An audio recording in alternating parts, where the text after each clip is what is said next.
The easiest way to make a podcast. Let me explain. It's free. There are creation tools that allow you to record and edit your podcast right from your computer, phone or your computer. The Anchor will distribute your podcast for you, so it's easy to be heard on Spotify, Apple Podcasts, and many more. You can make money from your podcast with no minimum listenership. It's everything you need to make a podcast in one place. Download the Anchor app or go to anchor.fm to get started.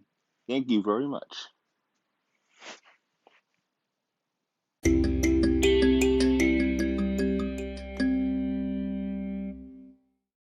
All right, good evening, ladies and gentlemen. Welcome to a special bonus episode of God I Have Heart Wrestling by yours truly, Jamal Holness.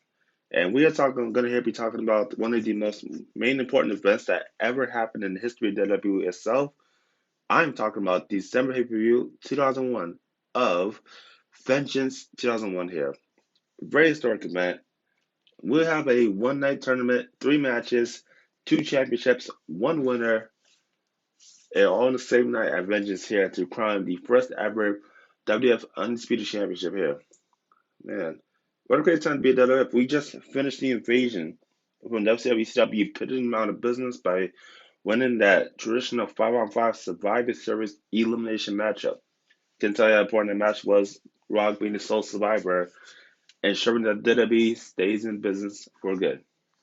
This event will take place on December 9th, 2001, from the San Diego Sports Arena in San Diego, California, with an attendance record of 11,800 fans here. Oh man, what a historic night it's going to be. We're going to crown a new champion. First up, we have a match on Sunday Night Heat between the APA, Rashad Farouk defeating Billy and Chuck in a tag team matchup here. There was no really time limit on this matchup here, but we saw how, Billy and Chuck formed as a tag team here. Very randomly, right after the invasion ring really ended here. You got the one Billy Gunn, and you got Chuck Palumbo, who was former tag team champion with Sean O'Haire as part of the WCW ECW alliance. So for them to get together as one of their first runs as a tag team here, first pay-per-view events as a tag team, will go on to become, I think, a really good tag team, throughout the year. Throughout WrestleMania, having that match next year against Edge and Hulk Hogan on the 4th of July on SmackDown from Boston. So even though they didn't win this match against the APA, they were really coming to their own, like kind of like a feeling out process here. So strange bedfellows. First off, we kick off this pay-per-view event with Scott Albert and Scotty 2 Hotty defeating Christian and Test in 6 minutes 12 seconds here. And when we want to talk about strange bedfellows, you got to talk about the team of Albert and Scotty 2 Hotty. Scotty 2 Hotty known for one of his great tag teams with Too Cool and Rikishi, Grandmaster Sexy. And you have Albert, who was in former X Factor faction with S-Pac and Just Incredible. So you put these two together here, kind of got a little bit of a comedy skit, I mean, hell, so I think Sky Toddy, thanks to Sky Toddy, got out that, rumor, funny side, a human funny side of Albert, so it's pretty cool to see these two tag teams win here against the Canadian team of Christian and Test. So pretty cool. Test having immunity from that Battle Royal WCW, which means he couldn't get fired, after WCW had lost here. And, Christian, one of the most decorated tag teams and former Iconic champion. I think he was still the European champion at this time. So Christian was having pretty good, second half of the year, telling the one here. So, but yeah, Albert Sky getting the win here at Vengeance. Moving on, we got Edge versus Puerto Rico for the Iconic Championship. Can I say this much? How impressive Edge has had year here in WWF. I mean, really, he went on to having him and Christian defeat the Hardy Boys and Dudley Boys in that TLC 2 match, WrestleMania 17, which is, to me, one of the greatest matches in WWE's history. And then you have him win the King of the Ring, win the Hardcore Championship, win the WWF Intercontinental Championship from Lance Storm at SummerSlam 2001, having this feud with his brother Christian, leading into the No Mercy ladder match, which still is a great ladder match in my book, unifying the Intercontinental Champion and United States Championship at the Survivor Series against Test, and now defeating Wade Ringo in 9 minutes 6 seconds here. I don't think a superstar has ever had a greater year as far as the singles competitor goes than Edge had. So this was truly the breakout moment for Edge this year to show that really what he was really capable of as far as the singles competitor goes. Amazing to see what Edge should do here after Vengeance. Defeats Wade Ringo here. Ringo, not your pompous person, but again, he was technically supposed to not have a job here. Technically. But let me give you guys a secret about what happened before Vengeance Baby came out and the night after the Survivor Series. If you go back to the Raw, November 19th, 2001 here, you will see Mr. Merritt do the inaugural Kiss My Ass Club and having Waringo, in order to keep his job, get down on his knees, put on chapstick, because quote unquote by Mr. Man, I don't want anybody kissing my ass with chapped lips. Phenomenal. Really phenomenal stuff here in WWE. Get him. Makes Mr. Waringo put on the chapstick on his lips and proceeding to kissing Mr. Man's bare ass on live TV in front of a live audience and people watching all over the world on the USA Network. Pretty amazing here. Pretty good stuff. It is amazing here to see Rico, as great as the athlete is, a well-renowned superstar, get on TV and kiss Mr. Man's ass on TV. Really funny stuff. I enjoyed it. I really did. Enough to keep his job, but not enough here to use that brass knucks to retain the Intercontinental Championship against Edge. Man, let's move on. We got Jeff Hardy versus Matt Hardy in a singles matchup with Lita as special referee here. I know what you're thinking. How the hell are the Hardy Boys fighting after losing a unified tag team title match against the Dudley Boys in that steel cage match at the 2001 Survivor Series, unifying both WWF and WCW tag team championship belts? I think it was more of a jealous side of Matt Hardy here, proceeded to his brother Jeff Hardy, and to the point where these two would have this singles matchup here. Jeff Hardy would ultimately defeat Matt Hardy in 12 minutes 30 seconds here via controversy, mind you, because Matt Hardy was on the bottom rope. Jeff Hardy managed to take it off without Lita looking, and I guess that didn't really help the relationship between Matt Hardy and Lita, but they gave Jeff Hardy a good victory here at Vengeance. So he'll say it was a one shot only. They'll become tag team again. So yeah. Let's move on here. We got the Dudley Boys defending the other tag team championships here against Big Show and Kane. A close team on Big Show and Kane. You expect these guys to run over any tag team for the foreseeable future. But the Dudley Boys, with their manager Stacy Keibler, were managed to defeat Big Show and Kane in 6 minutes 50 seconds here to retain the WWF Tag Team Champions. Really amazing to see what this team could do. The Dudley Boys were literally on fire in each other one here. So, and if you get the win with Big Show and Kane, that's a huge tag team victory in my book. Next up here, we will see a famous hardcore matchup between Rob Van Dam, the defending champion, and get this, against The Undertaker. Can we The Undertaker challenging for the WWF Hardcore Championship? You would have never thought. But The Undertaker was more about the WWF Hardcore Championship. This was about respect.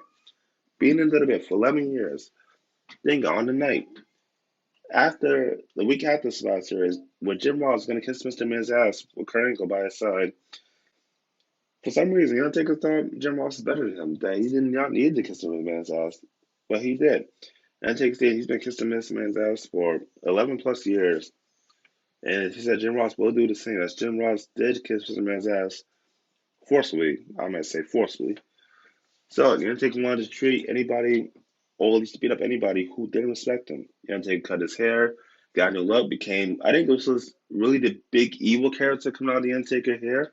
So, for him to prove how badass he was, going after Rob Van Dam, taking his Hardcore Championship because of one choke slam off the stage in through tables or wires or whatever it was, The Undertaker in the 1, 2, 3, and becoming the new WWF Hardcore Champion in 11 minutes 8 seconds here. Really badass matchup here. But I guess Rob Van Dam gave him that respect, that superstardom. So it wasn't too bad for Rob Van Dam to go one-on-one against The Undertaker here, because it made him, his superstardom profile famous here. So it wasn't too bad of a matchup. Next up, we will see Trish Stratus defending the WWF Women's Championship against Jacqueline. Trish Stratus, what an amazing career she's had. She first started as a valet, then as a manager for the Tesson Albert Tag Team in the year 2000. Had a successful run with them. It just only won, feuding with one Stephanie McMahon, getting involved with Stephanie's father, Mr. McMahon, leading to a match at No Way Out, and then having that pour into WrestleMania where she would turn face And having this career as a, like I said, good woman, good diva, and then even winning the WWE Championship in that six-pack challenge at the Survivor Series to win her first WWE Women's Championship, to retain against Jacqueline, defeating Jacqueline in 3 minutes and 34 seconds here. So what a really good matchup, you know. But Trish Stratus, this will be one of her first many wins of her career, as she'll become probably the greatest women's champion of all time and becoming the seven-time women's champion for the foreseeable future. So really good matchup between Trisha and Jacqueline. I always say that Jacqueline has always been one of my favorite women's champions of all time. She was even the first women's champion of the Attitude Era when the belt was reinstated in 1998. So for Trish to sweet Jacqueline one-on-one here, it was a huge win for Jacqueline in her career. Next up, let's get to the tournament to find out who will be crowned the undisputed WWF champion. First up, we have Stone Cold Steve Austin defending the WWF champion against Kurt Angle. We all know the rivalry between Austin and Angle that started at the Invasion pay-per-view in July. These two were spelled to a series of matches. Amazing match at SummerSlam between these two, man. Kurt Angle winning by DQ, but not win the championship. We saw these two face off at Unforgiven in Kurt Angle's hometown of Pittsburgh, PA, where Kurt Angle defeated Austin to win back the WWF championship and then lose it to get Austin on October the 8th, thanks to William Regal turning on WWF and becoming the WCW's commissioner of the alliance. We saw these two had a match in No Mercy and Robin and Dan. Due to some miscommunication and interferences, Austin still retained the championship. Oh man, let us to hear tonight that Stone Cold Steve Austin defeated Kurt Angle in 14 minutes 55 seconds to retain the WWE Championship. We move on to the second match of the tournament. We have The Rock defending the World Championship, not the WCW Championship, the World Championship against Chris Jericho. Mind you, the history between The Rock and Jericho dates back to No Mercy, where Jericho first defeated The Rock to become the WCW Championship. That didn't last long, as Rock would gain the belt back 2 weeks later after No Mercy to become the WCW Championship. Before The Rock had won that huge match at Survivor Series, making the WCW Championship the World Championship. But not from that again, Chris Jericho with some interference, and thanks to a steel chair, of course, Chris Jericho defeated The Rock to become the new World Champion. That's 2 times the Y2J. Chris Jericho defeated The Rock for a championship. This match will last 19 minutes and 5 seconds here. I think this is one of Jericho's big breakout matches here. So really good match between Rock and Jericho. No time for wrestling race. So as soon as that match ended, you had that glass shattered. Out comes Stone Cold Steve Austin to challenge Chris Jericho for to become the undisputed WWF champion. Chris Jericho, thanks to interference by Booker T, who wasn't even part of the company at the time, after losing at the Survivor Series, would help Jericho win to become the unified, undisputed WWF championship. I think it was fitting for Jericho to win the championship here because you've had long ones with Kurt Angle, The Rock, Stone Cold Steve Austin champions, but we really never saw Jericho with the championship, unless if you count that never happened match on April the 17th, 2000 on Monday Night Raw, where he quote unquote defeated Triple H thanks to our having to become the WWE Championship, but our having a risk decision because of a fast count.